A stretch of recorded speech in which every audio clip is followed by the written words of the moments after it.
ថ្ងៃនេះនាំគ្នាមកដល់លេងនៅ Botanic Garden នៅគ្រឿងញៀនភូមិរបស់ប្តីខ្ញុំភូមិកំណើតខ្ញុំចូលសញ្ជាតិក៏នៅក្នុងភូមិនឹងដែររៀបការក្នុងភូមិនឹងដែរ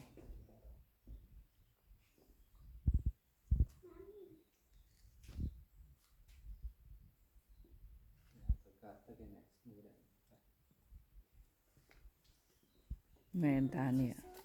របស់យើងនៅផ្ទះ700អស់លីងហើយដាំនៅផ្ទះងាប់អស់លីងបាក់មកពីទឹកច្រើនពេកអូចំអានេះដើមធំណា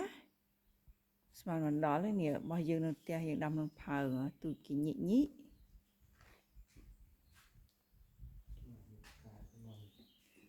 មើលអានេះគឺចឹងដែរនេះហើយអានេះពួកអាត្រូពីសមែនណាស្ងួតមកអត់ត្រូវការដីអត់ត្រូវការទឹកមានធ្វើនិយាយខុសទេណាចានេះស្លឹកវាលុយក្រាស់ឡើងខ្មឹកមើលទៅមានជាតិទឹកមើលណា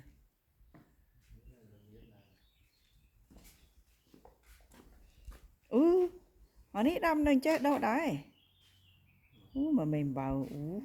តាទៅណាស់ក៏ឃើញតែមេបៅដែរម្ចាស់ថ្លៃខែកដៅឡើងមេបៅស្អាត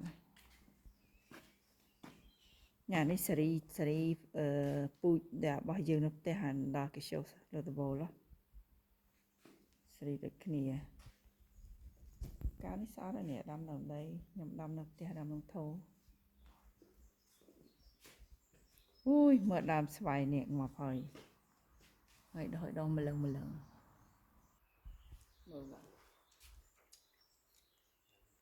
លេងមកវាលមកកាលណាវ៉ាវ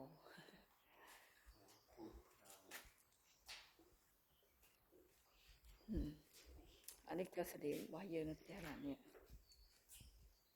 ពូជការស្តៀងរបស់យើងនៅផ្ទះដែរចាអានេះដូចរបស់យើងនៅផ្ទះហ្នឹងមកពីគ្រាន់តែដើមវាធំជាងហ៎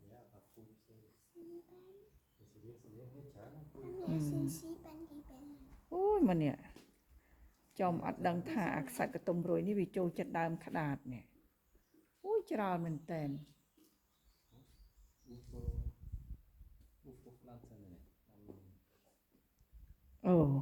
អា UFO Pflanzen នេះ